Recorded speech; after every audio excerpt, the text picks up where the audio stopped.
Good day everyone, I am Angel Grace Bontog from PSHM 3C, and today I will be discussing the special topics in tourism and hospitality, particularly focusing on special laws affecting the tourism industry.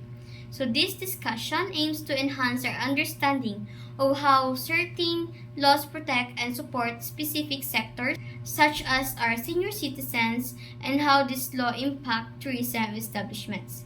Let's begin with our learning objectives. By the end of this discussion, you should be able to identify and explain various special laws relevant to tourism, analyze real-life situations where these laws are applicable, and spot tourism establishments that either implement or fail to implement these legal provisions. So, special laws are enacted to ensure that tourism establishments are inclusive, accessible, and legally compliant. These laws protect vulnerable groups like senior citizens and help businesses foster a socially responsible environment. As future tourism professionals, understanding these legal frameworks is crucial in delivering ethical and quality service. So, one key law affecting the tourism industry is Republic Act Number 9257, also known as the Senior Citizen Law of 2004. So this law grants special privileges to Filipinos aged 60 and above.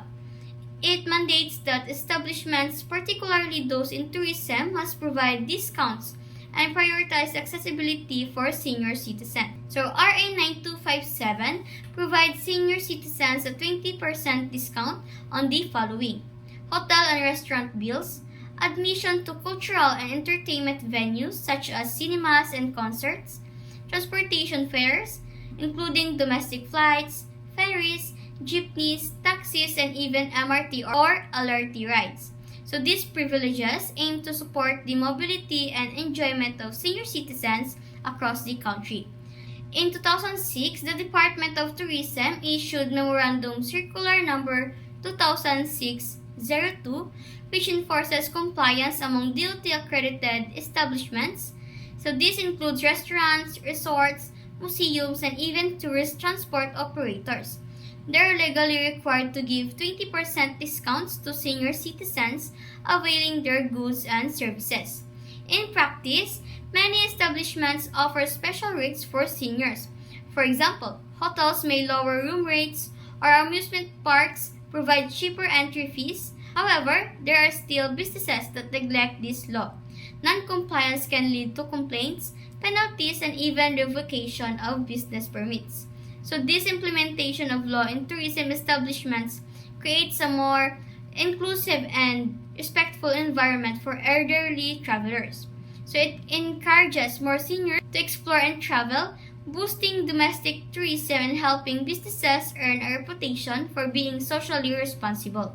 Next, we have the Anti-Terrorism Law, officially known as Republic Act Number 9372 or the Human Security Act of 2007. So this law was enacted to protect the Filipino people's life, liberty, and property from acts of terrorism. It recognizes terrorism as not only a threat to national security, but also a crime against humanity and the law of nations. Terrorism under this law involves serious crimes already defined in the revised penal code such as piracy, rebellion, murder, kidnapping, arson, and even violations of environmental and anti-hijacking laws. However, these acts must result in widespread and extraordinary fear among the population and aim to coerce the government into lawful actions for them to be classified as terrorism. So to prevent acts of terrorism, the law authorizes law enforcement to conduct surveillance of suspected terrorists. So this includes intercepting messages and communications, but only with a written order from the Court of Appeals. So this safeguard ensures that individual rights are still protected even as the government acts against potential threat. Now let's move on to another important law. So the Consumer Act of Philippines or Republic Act Number 7394, enacted in 1992, its purpose is to protect consumers, promote their welfare, and set ethical and safety standards for businesses, especially those dealing with goods and services in the tourism and hospitality industry.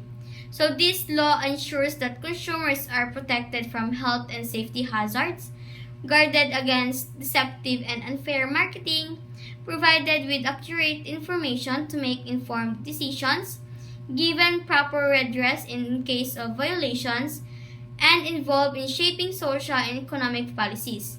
So these points empower consumers and hold businesses accountable. The implementation of this law is shared by three major agencies. The Department of Health, which oversees safety and health-related products, the Department of Agriculture, which monitors food and agricultural goods, and the DTI, which handles all other consumer products and business practices. Each agency is responsible for ensuring that consumers are protected within their jurisdiction. So the government's role under this law includes developing safety standards for consumer products, helping consumers assess product quality and risk, investigating and preventing product-related injuries, and requiring clear product labels and warnings. So these responsibilities are vital for building consumer trust and safety. So in tourism, this law mandates that hotels, resorts, restaurants, and travel agencies comply with fair trade practices. That includes the clear pricing, safe food handling, and truthful marketing. Violations can result in fines, revocation of permits, or even criminal charges. So as future managers, ensuring compliance is part of our responsibility. Next is the Republic Act No. 8371, also known as the Indigenous People Rights Act of 1997. Is a landmark law that recognizes and promotes the rights of indigenous cultural communities or indigenous people, often referred to as ICCs or IPs.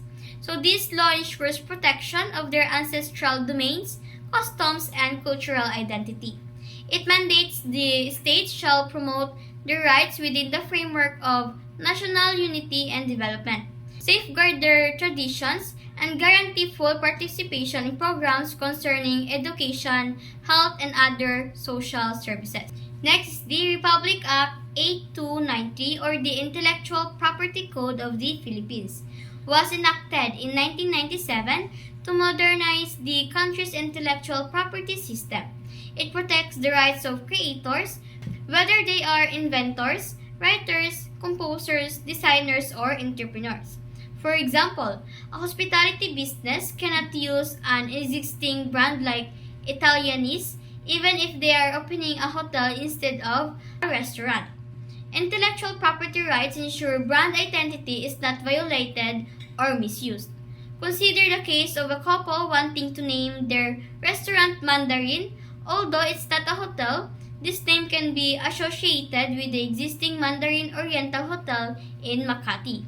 Since both establishments fall under the hospitality industry, using the same brand could lead to confusion.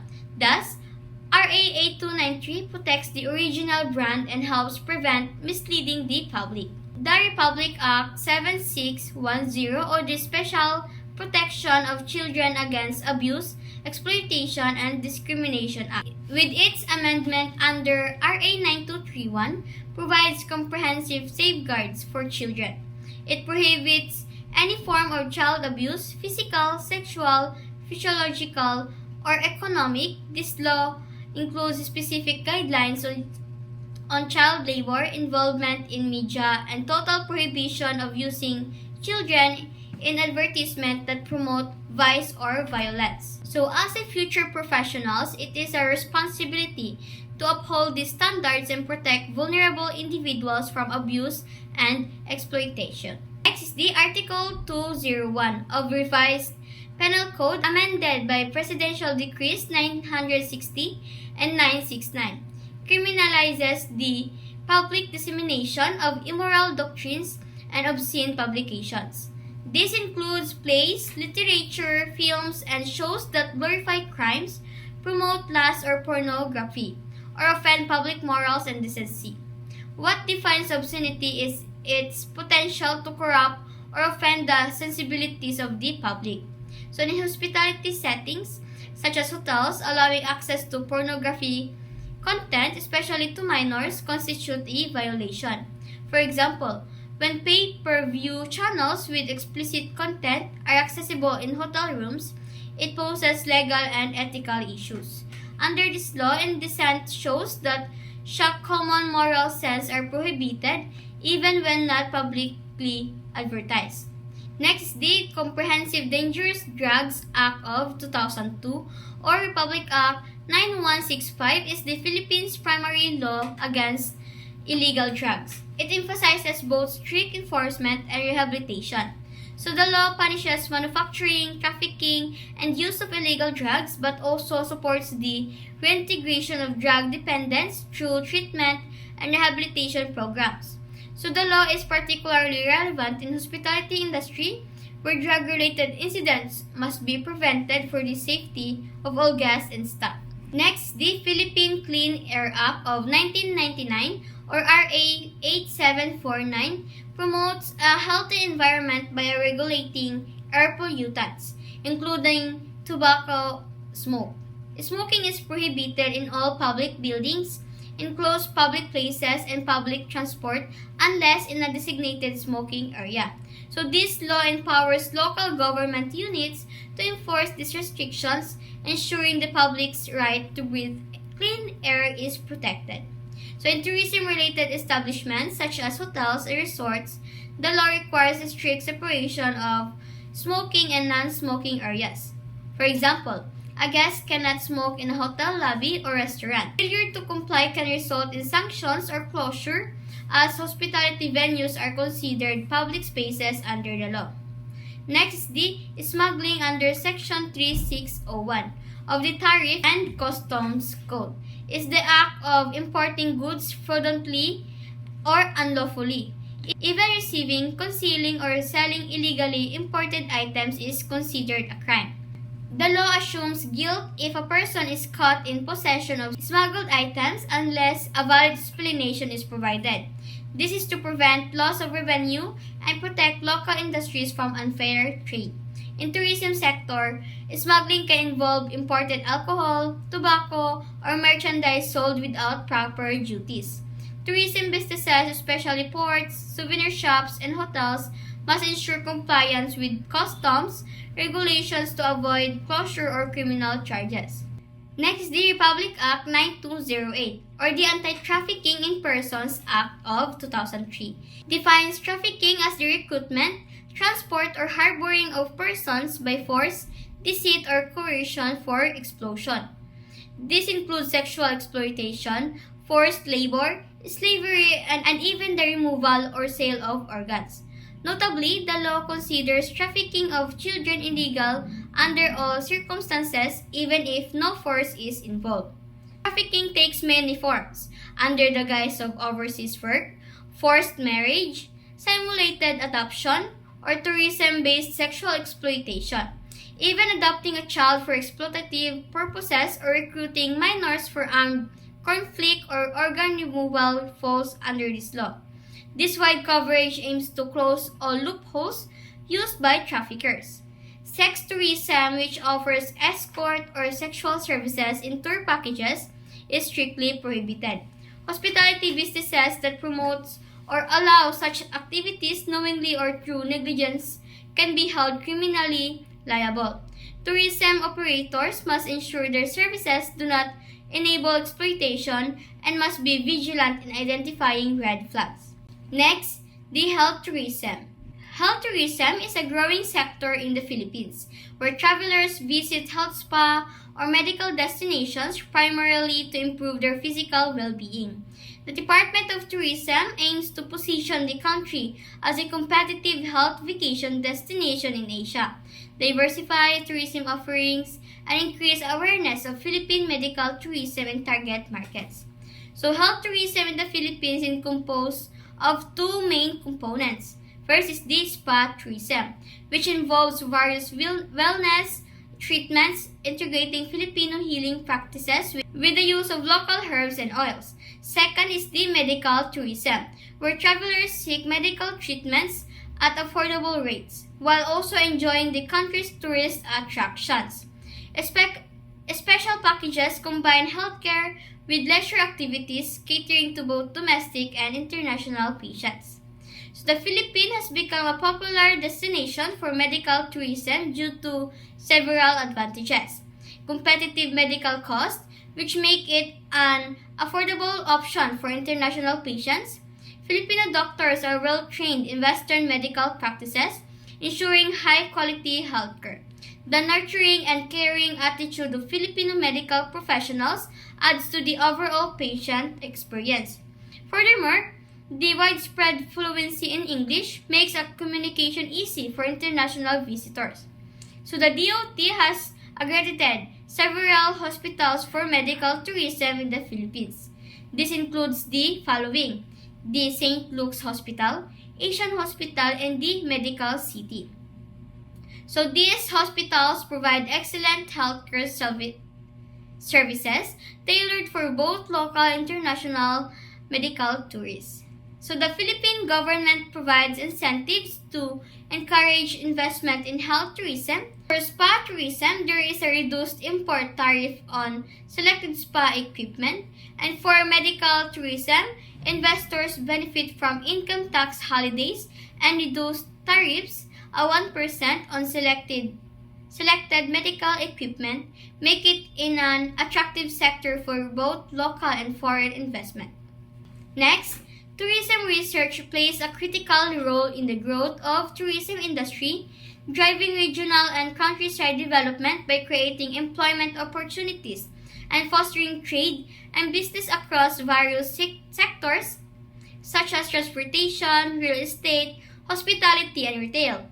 With the decentralization of the tourism functions through the Local Government Code of 1991, LGUs now actively participate in tourism planning and promotion, often with the help of regional tourism councils that coordinate efforts at the regional level.